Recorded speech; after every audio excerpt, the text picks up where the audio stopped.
పశ్చిమ బెంగాల్ రాజకీయాల్లో ఎన్నడూ చూడని హైడ్రామా నడుస్తుంది. ఎన్నికల ఫలితాలు వచ్చి ఓటమి ఖాయమైన దీదీ మాత్రం తగ్గేదెలా అంటుంది. కోట కూలిపోయినా కిరీటం వదిలే ప్రసక్తే లేదని తేల్చి చెప్పడం ఇప్పుడు దేశవ్యాప్తంగా సంచలనం సృష్టిస్తోంది. పశ్చిమ బెంగాల్ అసెంబ్లీ ఎన్నికల ఫలితాలు దేశ రాజకీయాల్లో ప్రకంపనలు సృష్టిస్తున్నాయి. తృణమూల్ కాంగ్రెస్ ఓటమి పాలవడం ఒక ఎత్తు అయితే, ముఖ్యమంత్రి మమతా బెనర్జీ తన సొంత గడ్డ భవానీపూర్లో కూడా పరాజయం పాలవడం మరో ఎత్తు. బీజేపీ అభ్యర్థి సువేందు అధికారి చేతిలో దాదాపు 15,000 ఓట్ల తేడాతో ఆమె ఓడిపోయింది.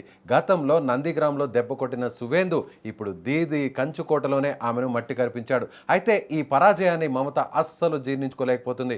విలేకరుల సమావేశంలో ఆమె ఆవేశంతో ఊగిపోయింది. ముఖ్యమంత్రి పదవికి తాను రాజీనామా చేయనని, లోక్ భవన్కు వెళ్లి గవర్నర్ను కలిసే ప్రసక్తే లేదని కుండబద్దలు కొట్టేసింది. ఈ ఎన్నికల ఫలితాలు ప్రజా తీర్పు కాదని, ఇది ముమ్మాటికి ఓట్ల చోరీ అని మమత తీవ్ర స్థాయిలో ధ్వజమెత్తింది. టీఎంసీ ఓడిపోలేదని, వ్యవస్థలన్నింటినీ అడ్డం పెట్టుకుని బీజేపీ విజయాన్ని లాక్కుందని ఆరోపించింది. ప్రధాని నరేంద్ర మోదీ, హోంమంత్రి అమిత్ షా ప్రత్యక్షంగా ఈ కుట్రలో భాగస్వాములయ్యారని ఆమె సంచలన వ్యాఖ్యలు చేసింది. ముఖ్యంగా ఎన్నికల సంఘం తీరుపై ఆమె నిప్పులు చెరిగింది. ఓటర్ల జాబితా నుంచి ఏకంగా 90 లక్షల ఓట్లను తొలగించారని, తాము న్యాయ పోరాటం చేస్తే కానీ 32 లక్షల పేర్లు తిరిగి రాలేదని గుర్తు చేసింది. ఈవీఎంల పనితీరుపై కూడా ఆమె అనుమానాలు వ్యక్తం చేస్తుంది.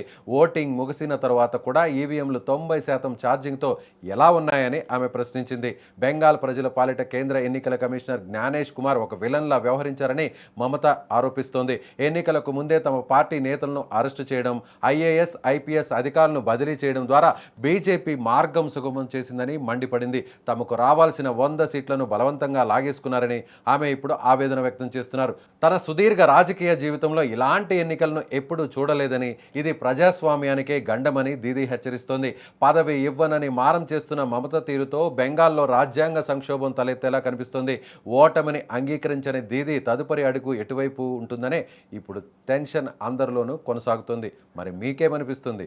దీదీ చేస్తున్నది కరెక్టా, రాంగా?